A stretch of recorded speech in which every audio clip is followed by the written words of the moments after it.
Halo semuanya, balik lagi sama kita di podcast Suara 8. We can hear your voice. Salam idola, inovatif, disiplin, kolaboratif.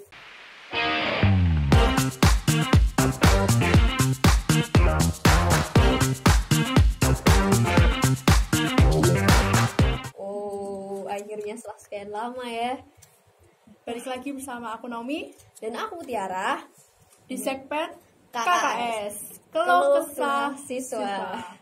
Aduh, udah lama nggak? Ya, jadi agak grogi dikit. Nah, Ya betul. jadi kita udah lama nggak podcast nih karena kita mengikuti anjuran pemerintah untuk PPKM ya, yang katanya akan diperpanjang lagi sampai tanggal 16 Agustus nih. Wah, Selamat tidur di rumah. cukup berat ya, apalagi kita sebagai seorang pelajar buat yang cukup susah untuk beradaptasi, untuk memahami materi-materi yang diberikan oleh guru. Lagian kan kalau nggak ketemu guru nggak efektif. Walaupun kita tetap harus kreatif nyari sendiri sih buat belajar gitu. Oh iya, ngomong-ngomong ada yang baru nih.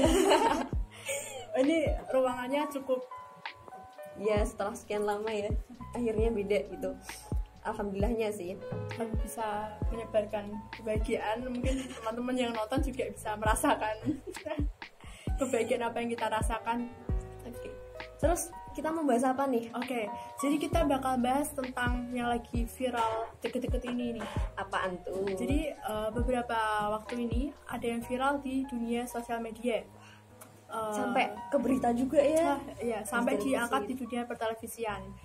Viralnya tuh sampai semua sosial media, di Twitter, Instagram, TikTok, bahkan di televisi tadi pun juga cukup menggembarkan dunia ya. Apalagi kita seorang remaja yang udah nggak asing lagi buat kayak HP itu udah kayak jadi makanan kita sehari-hari, entah buat belajar, buat nonton, buat dengerin podcast ini pun juga kita sebagai kayak seorang remaja juga kayak Intinya kita pengguna media sosial yang aktif gitu ya, yang ngikutin segala perkembangan gitu.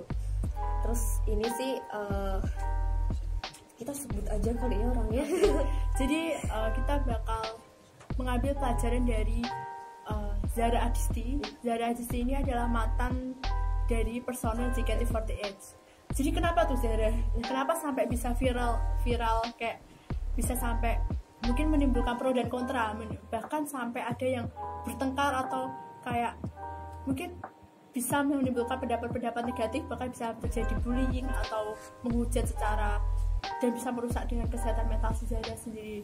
Itu kayak merupakan kayak konsekuensi dari resiko yang telah dia lakukan sendiri. Oke.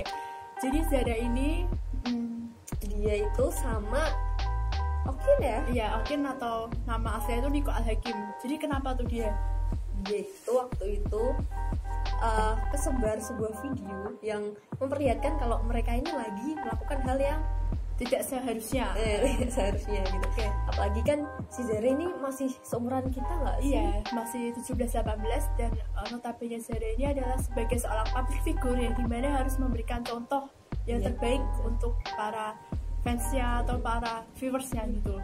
Nah, kok bisa kesebar tuh gimana sih? Jadi nih dari yang aku baca nih ya, kesebar itu gara-gara kan dia udah nge-privacy itu videonya di close friend Instagram. Nah tapi tiba-tiba ada teman cepu atau yang bisa dibilang kayak melaporkan atau menyebarkan video tersebut dari salah satu dari teman dekatnya itu ke publik gitu. Jadi ya udah langsung gempar. Wah, itu kayaknya sebaik-baiknya kita percaya sama temen tuh kayak susah. Pokoknya kita udah nih, misal kayak Zara ini cuman 20 orang ya, dia benar-benar percaya untuk nge-share apapun selain video itu ya. Mungkin Zara juga, saya sendiri pun juga kayak suka nge-share kehidupan pribadi saya, kayak wajar kayak misal hari ini mau apa atau kalau kesah kita selama bermain media sosial. Tapi ternyata tidak bisa berharap pada seorang teman yang sudah kita anggap mungkin kayak aku udah percaya nih sama Mbak Mutiara, tapi mungkin setiap orang punya alasan sendiri mungkin. Dan kalau menurutku juga temennya kemungkinan ya dia kayak pengen menghibur aja, soalnya kan sebelumnya juga pernah ada gitu kan yang sama pacarnya itu ya. Iya. Itu juga cukup viral juga. Jadi kayak emang kita ya bisa beradab sama manusia nggak sih, emang sebaik-baiknya beradab tuh sama pencipta kita, sama Tuhan. Oh, aku juga pernah denger, bukan pernah denger sih, aku pernah baca kan. Ada kutipan dari aku lupa. Yes. Oke, korek aku ya kalau aku salah. Itu dari Yilmaz dan Atalay. Jadi definisi kepercayaan itu adalah perilaku suatu individu yang mengharapkan seseorang untuk memberikan hal yang positif gitu. Kayak aku percaya sama kamu Nino, aku berharap kamu tuh ngasih aku hal yang positif gitu. Tapi kan sekali lagi cuma berharap gitu, berharap kan nggak bisa dipegang gitu. Tapi emang kadang ekspektasi pun nggak sesuai sama realita. Kadang kayak mungkin setiap orang punya alasan sendiri untuk melakukan hal tersebut. Mungkin emang menurutnya temennya salah satu CFJ yang emang sampai sekarang belum diketahui ini siapa, mungkin kayak kita sebagai temennya pun juga kayak udah kesel, kayak ini bukan gini terus gitu kelakuannya. Ini bukan yang seharusnya dilakukan di usia umur kita 17-18. Mungkin emang apalagi seorang Zara ini sangat berprestasi di dunia perfilman ya. Ya, dia pernah memainkan film Dua Gadis Biru, teman-teman. Mungkin teman-teman yang pernah menonton pun sudah tidak asing lagi. Jadi ya dimana seharusnya dia bermain di film Dua Gadis Biru ini dapat mengedukasi untuk teman-teman yang di usia remaja untuk tidak melakukan hal-hal tersebut, tapi malah dia sendiri. Tapi malah dia melakukannya bersama bapaknya Sabiru. Nah itu kan kayak sebuah dia tidak belajar dari filmnya tersebut kayak gitu. Nah dari sini sih kita belajar ya, kalau pertama kita itu harus gunain media sosial dengan benar. Karena sekali lagi meskipun ya emang itu hidupmu gitu, itu privasimu, terserah gitu. Cuma kan kamu sebagai public figure harus tahu diri gitu buat aku diikutin, aku dicontoh. Jadi itu emang konsekuensi dan risikonya ketika kita melakukan sesuatu yang emang kurang pantas, pasti akan mendapatkan omongan-omongan seperti itu. Bahkan tidak di dunia entertainment aja, kalau misal kita berkehidupan sehari-hari kita akan mendapatkan risiko yang apa dari yang kita lakukan. Tapi menurutku kayak nggak cuma Zara sih yang melakukan kayak gitu, apalagi kan di usia 17-18, usia kita lah ya, pasti udah menemukan kayak bisa dibilang kayak kita udah pacaran, udah mengenal dengan lawan jenis. Mungkin kita emang tidak menutup kemungkinan kita bakal melakukan hal tersebut. Apalagi pergaulan juga sekarang kan udah apalagi kan kita nggak sekolah nih ya, jadi kita kayak bebas aja ya, kayak di rumah juga ngapain, cuman kayak ngerjain tugas pun juga sesuai dengan kapasitas. Selain itu kita juga tidak ada kayak aturan-aturan yang bisa mengikat dengan resmi, kecuali dengan didikan keluarga masing-masing sama moral sih. Iya benar. Jadi ya bilang wajar ya wajar, tapi tergantung kita menjaga kayak sikap kita untuk tidak sampai bisa tersebar lah, bisa sampai mengundang itu jadi buat diri kita sendiri aja bisa gitu. Sampai mengundang pro dan kontra, bahkan bisa menimbulkan fitnah atau bisa menimbulkan dosa-dosa untuk orang yang kita sebenarnya nggak punya dosa nih yang ngelakuin kan Zara sama Okin, tapi karena kita melihat hal tersebut mata kita jadi kayak terus bahkan kita ngomongin kayak ya sebenarnya kayak ya bisa diambil adalah ketika setiap orang yang melakukan kesalahan itu pasti memiliki sisi terbaiknya. Balik lagi, karena tadi bukan berarti kayak Zara itu melakukan hal-hal tersebut sebanyak 2 kali, mungkin 2 kali atau sebanyak 2 kali, tapi bukan berarti dia kayak jahat gitu. Dia masih punya prestasi-prestasi seperti kayak dia sukses di dunia perfilman, dia berhasil memenangkan beberapa kayak penghargaan, sudah banyak filmnya. Mungkin teman-teman juga bagus sih. Mungkin teman-teman juga sudah tidak asing melihat Zara di dunia series atau perfilman Indonesia. Itu kayak aktingnya sudah tidak bisa dilakukan lagi.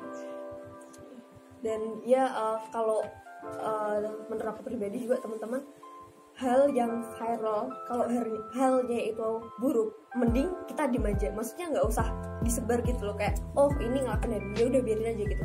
Karena kalau makin disebar, makin kayak wah ini bagus nih buat bahan apa, terus dibuat itu malah bikin orang yang awalnya nggak tahu nih jadi makin tahu semuanya. Nah kan kalau kayak gitu kan kita juga kena dosanya kayak mengumbar aib. Dan itu juga berpengaruh sama nih anak-anak yang awalnya nggak ikut nggak main sosial media nggak tahu apa-apa, terus ada di TV waktu dia habis nonton Upin Ipin nih, terus ada berita, wah kan malah distract. Kayak gitu. Jadi mending kalau hal yang viral itu jelek, ya kita udah diem aja, udah oke, udah tahu gitu, kita usah dicontoh, udah kita cukup tahu aja. Dan mungkin kita bisa mengambil pelajaran dari video-video dari kisahnya Zara ini. Oke, betul. Wah, cukup bisa mendapatkan pencerahan nih, apalagi kita seorang remaja yang mungkin ini tidak ada di pelajaran di sekolah. Kayak moral kayak gini tuh gak ada di pelajaran. Dan aku pernah baca berita ibunya Zara juga tidak membenarkan. Ibunya Zara sempat speak up bahwa ibunya Zara juga tidak membenarkan perilaku anaknya itu. Tapi mungkin salah-salahnya manusia juga, pasti manusia juga akan merasakan down atau mungkin merasa bersalah, dan itu juga akan berpengaruh pada kesehatan mental dari pihak Zara ataupun pihak Okin. Jadi ya balik lagi, ya semuanya resikonya semua yang sudah dilakukan, tapi konsekuensi kita sebagai manusia juga harus tahu kalau cukup itu bagian dari normalnya manusia tuh ngelakuin dosa gitu. Nah gitu. Oke, tadi kan kita udah bahas tentang Zara dan Okin ya, cukup kontroversial ya. Ada lagi nih, satu lagi yang cukup menggembarkan. Apaan tuh? Wah, penasaran. Jadi ada public figure juga, artis juga, ada Dinar Candy. Oh, aku tahu. Itu kan dia di saat PPKM kayak gini ya, dia melakukan protes ke jalanan kan ya. Dan dia juga sempat diundang di podcastnya Om Deddy. Di sana dia mungkin sudah sedikit untuk memberikan klarifikasinya gitu. Oke, jadi apa sih yang sebenarnya membuat Dinar Candy ini sampai viral atau sampai bisa dibilang sensasi juga ya?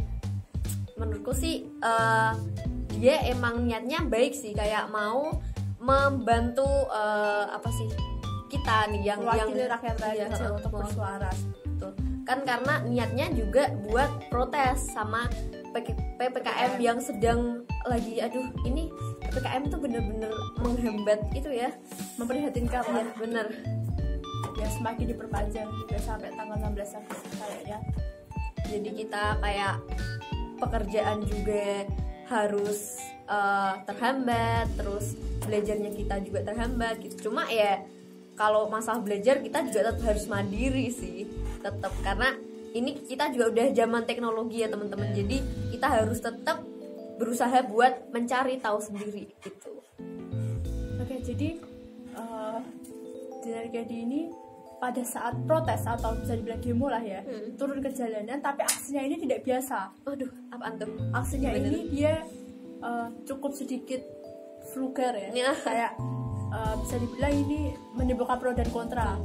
Apalagi kita sebagai seorang remaja yang awam lah, masih belum mengerti apa-apa, masih belum saatnya bisa dibilang. Jadi dia ini datang di jalan raya membawa tulisan dengan bisa dibilang nggak pakai baju, pakai bikini. Nah itu kan cukup kayak membuat orang kaget. Wah, ini aksinya luar biasa. Sampai viral gitu ya. Dan ya dan ya seharusnya nih meskipun niatnya dia baik, cuma setidaknya jangan sampai menyalahi aturan dan norma yang ada gitu kan. Di negara kita nih ya, kita pakai ke pantai aja nggak kayak di luar negeri gitu loh yang pakai bikini gitu. Dia ke jalanan gitu pakai bikini gitu kan. Jadi nggak pantas buat dilihat gitu loh. Tapi ya mungkin positifnya dari kejadian ini adalah viralnya ini tuh dari viralnya ini kita tahu kalau ini loh, bahkan seorang Dinar Candy aja, seorang entertainment aja punya kesulitan dalam menghadapi PPKM gitu loh. Jadi kan emang nggak kita aja gitu, semuanya tuh juga ngerasain kayak gitu ya kan ya. Dan ya jadi buat temen-temen yang sekarang lagi kesulitan apalagi buat belajar nih, buat pembelajaran kita, tetap semangat ya teman-teman ya, karena mau gimana pun juga kita harus tetap mandiri dan kita harus tetap kreatif gitu, karena zamannya kita juga udah bukan zaman lama gitu. Kita harus bisa improvisasi, kita harus bisa inovasi gitu buat kebaikan diri kita sendiri gitu. Terus kamu dari kamu sendiri ada yang mau kamu sampaikan nggak? Ya bener banget sih, karena kan ini kan sangat memperhatikan banget ya. Kita aja sebagai yang rakyat biasa aja, banyak dari kita yang banding setir atau mungkin mencari tambahan uang untuk hidupi kehidupan kita sehari-hari. Nggak jauh beda sama dengan artis-artis, contohnya ini Dinar Candy. Dia sampai berhenti jadi DJ, bukan berhenti sih, lebih tepatnya karena keadaan, dan dia mencoba untuk mencari alternatif, yaitu menjadi pemain sinetron atau pemain film. Pemain sinetron itu ya dimana itu sebenarnya bukan passionnya, ya, okay. Sehingga kita biasanya kalau kita melakukan hal yang tidak kita inginkan tuh kurang nyaman atau mungkin tidak ikhlas jadinya. Betul. Dan kalau kita nggak ikhlas juga nggak berkah juga akhirnya kayak gitu. Jadi memang cukup memperhatikan ya. Jadi tolong pemerintah PPKM-nya jadi perpanjang. Oke. Oke. Mungkin sekian kali ya dari kita hari ini. Ya, oke. Cukup sih, kayak banyak pelajaran yang bisa kita ambil dari pembahasan kita hari ini. Dan teman-teman juga semoga apa yang kita sampaikan hari ini bisa diterima dan diambil positifnya aja, oke? Semoga konten ini menghibur buat kalian, dan jangan lupa pencet like, comment, and subscribe di Okay. YouTube N8 TV. Oke, sekian dari kita. Salam idola, inovatif, Disiplin, kolaboratif. Bye.